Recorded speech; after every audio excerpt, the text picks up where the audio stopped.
কুমড়ো পাতার দুটো রেসিপি আপনাদের সাথে আগেই শেয়ার করেছি। আজকে যে রেসিপিটা বানাবো সেটা কুমড়ো পাতার খুবই সুস্বাদু লোভনীয় একটা রেসিপি। এই রেসিপিটা একবার খেলে আপনারা কিন্তু বারবারই বানাতে চাইবেন, তাই স্কিপ না করে পুরো ভিডিওটা প্লিজ দেখতে থাকুন। আপনারা দেখছেন অঙ্গনা রান্নাঘর। অঙ্গনা রান্নাঘরে আপনাদের সবাইকে স্বাগত। বন্ধুরা, আপনারা যারা এখনও চ্যানেলটা সাবস্ক্রাইব করেননি প্লিজ একটা লাইক দেবেন এবং চ্যানেলটা সাবস্ক্রাইব করে পাশে থাকবেন। তো কুমড়ো পাতার এই রেসিপির জন্য আমি নিয়েছি দেখুন প্রায় একই রকম সাইজের কতগুলো কুমড়ো পাতা। পাতাগুলো কিন্তু খুবই নরম। পাতাগুলোর পেছনের দিকের যে শিরাগুলো সেগুলো খুব ভালোভাবে তুলে ফেলতে হবে, তাহলে কিন্তু রেসিপিটা খেতে বা বানাতে দুটোই সুবিধে। পাতাগুলো একদমই নরম এবং ফ্রেশ। আপনারা দেখেই বুঝতে পারছেন যে পাতাগুলো কত সুন্দর, একদমই দেখলেই খেতে ইচ্ছে করবে।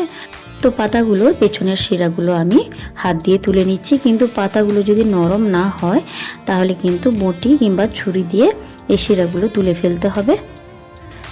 তো আমি সব পাতাগুলোরই শিরা এইভাবে তুলে ফেলেছি। আজকে কিন্তু কুমড়ো পাতার নতুন একটা রেসিপি আপনাদের সাথে শেয়ার করছি।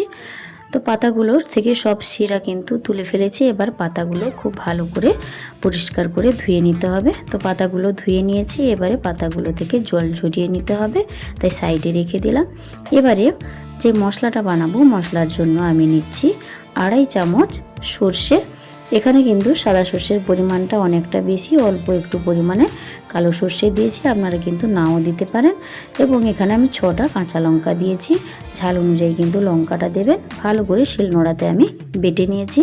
তো এবারে আমি 3টে মাঝারি সাইজের কিন্তু পেঁয়াজ কুচি করে নিয়েছি। আপনারা চাইলে কিন্তু হালকা বেটে নিতেও পারেন। তো বেটেনের কিন্তু জলটা বের করে দিতে হবে, তাই আমি কিন্তু বেটে নিইনি, এমনি কুচি করেই নিয়েছি। তো একটা প্লেটে আমি পেঁয়াজটা নিয়ে নিচ্ছি। এর মধ্যে দিয়ে দেব ওই সর্ষে বাটা। যারা কুমড়ো পাতা খেতে ভালোবাসেন না তারাও কিন্তু এই রেসিপিটা একবার খেলে আর কিন্তু লোভ সামলাতে পারবেন না। এবারে কিন্তু এর মধ্যে দিয়ে দিচ্ছি অল্প একটু পরিমাণে হলুদ গুঁড়ো এবং পরিমাণ মতো লবণ। সবটাই কিন্তু এই মশলার মতো পরিমাপেই দিচ্ছি। এরপরে দিয়ে দিলাম 3 চামচ মতো সর্ষের তেল। এবারে কিন্তু সব মশলাগুলো খুব ভালোভাবে মিশিয়ে নেব। লবণের পরিমাণটা কিন্তু আমি বললাম যতটা মশলা, অর্থাৎ এই সর্ষে পেঁয়াজ এই দুটো মিলে যতটা মশলা, তার জন্য যতটা লবণ প্রয়োজন ততটাই দেব। খুব ভালো করে মাখিয়ে নেব যাতে লবণটা কিন্তু সব জায়গায় সমানভাবেই থাকে, কোথাও কম কিংবা কোথাও বেশি না হয়ে যায়।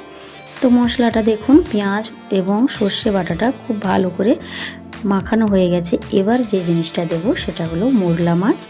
দেখুন এখানে আমি মোরলা মাছকে ভালো করে কেটে ধুয়ে লবণ হলুদ মাখিয়ে রেখেছি। মাছগুলো কিন্তু যথেষ্ট বড় সাইজের এবং ভেতরে ডিম ভর্তি। আপনারা কিন্তু চাইলে ছোট সাইজের মোরলা মাছ ব্যবহার করতে পারেন, তবে মাছগুলো যেন অবশ্যই টাটকা হয়। মাছগুলো একটু ছোট ছোট হলে কিন্তু রেসিপিটা খুব ভালো হতো, কিন্তু ছোট সাইজের মোরলা পাওয়া যায়নি, তাই এই বড়গুলো দিয়ে আমি বানাচ্ছি। আপনারা কিন্তু চেষ্টা করবেন একটু ছোট সাইজের মোরলা দিয়ে বানাতে, তবে মাছগুলো যেন অবশ্যই টাটকা হয় এবং ভেতর থেকে তার সব তেলগুলো যেন খুব ভালো করে বের করে দেওয়া যায়, না হলে কিন্তু তেতো লাগবে খেতে। তো মাছের সাথে সব মশলা কিন্তু ভালোভাবে মাখিয়ে নিয়েছি।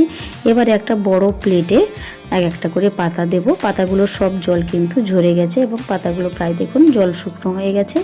এবারে পাতাটাকে উল্টে দেব এবং পাতার মাঝ বরাবর কিন্তু ওই মাছ মাখানোগুলো, যে মোরলা মাছগুলো মাখিয়ে রেখেছি ওগুলো কিন্তু একটা গোল শেপ দিয়ে মোটামুটি গোল করে একটু পাতার মাঝ বরাবর রেখে দিচ্ছি। খুব বেশি পরিমাণে দেওয়া যাবে না, খুব বেশি পরিমাণে দিলে কিন্তু পাতাটা যখন আমি ভাঁজ করব তখন ভালোভাবে ভাঁজ করা যাবে না, বেরিয়ে আসতে পারে। সেই জন্য যতটা পরিমাণ দেওয়া দরকার একটা পাতাতে ততটাই দিতে হবে।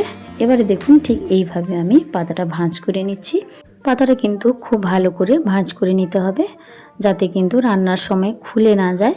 খুলে গেলে কিন্তু ভেতরের পুরটা বেরিয়ে আসবে, অর্থাৎ মাছের যে পুরটা ওটা কিন্তু বেরিয়ে আসবে। দেখুন এইভাবে ভাঁজ করে নিয়েছি। এইভাবে ভাঁজ করলে কিন্তু আর খুলে যাবে না।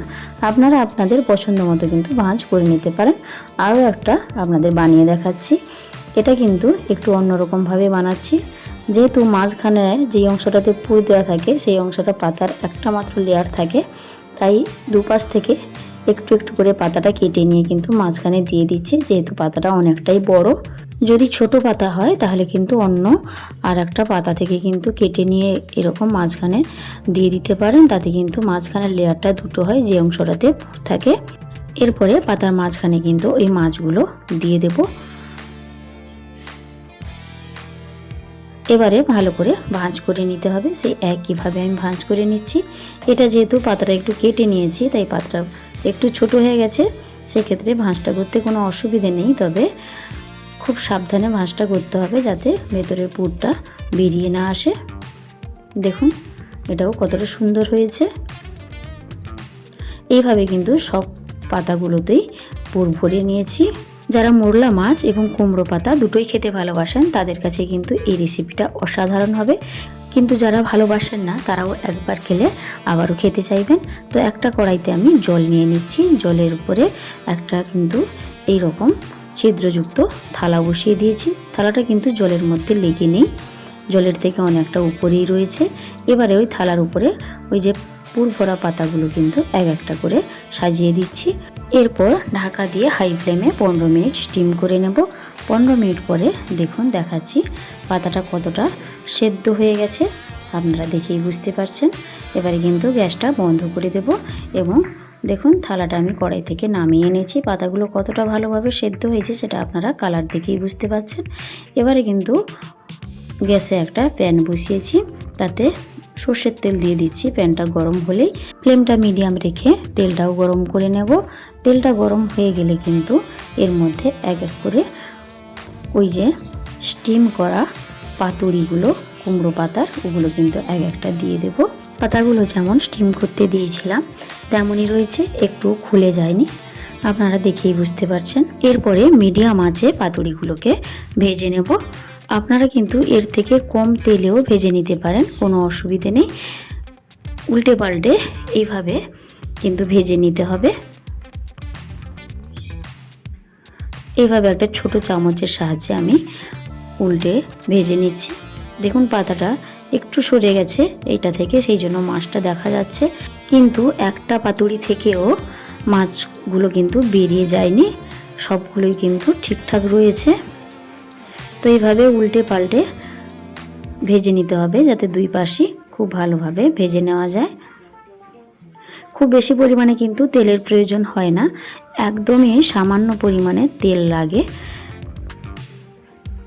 তো দেখুন উল্টে পাল্টে ভেজে নিয়েছি এবং কতটা সুন্দর হয়েছে এবং খেতেও কতটা সুস্বাদু হবে, আপনারা কিন্তু একবার না ট্রাই করলে কখনোই বুঝতে পারবেন না কতটা সুন্দর, কতটা লোভনীয় হয়েছে, আপনারা দেখেই বুঝতে পারছেন। তো ভালোভাবে ভেজে নিয়ে কিন্তু কড়াই থেকে নামিয়ে নিচ্ছি।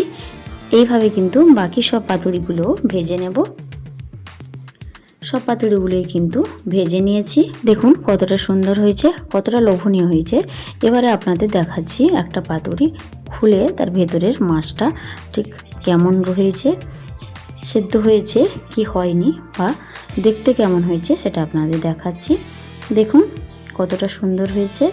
আপনারা চাইলে কিন্তু আর একটু হলুদও দিতে পারেন, যারা কিন্তু কাঁচা মাছ খেতে পছন্দ করেন না, একটু সাদা সাদা লাগে দেখতে বলে, তারা কিন্তু চাইলে আর একটু হলুদ গুঁড়ো কিংবা একটু শুকনো লঙ্কার গুঁড়ো ব্যবহার করতে পারেন, তাতে কিন্তু কালারটা আরও একটু ভালো আসবে। দেখুন মাছটাও কত সুন্দর সেদ্ধ হয়েছে।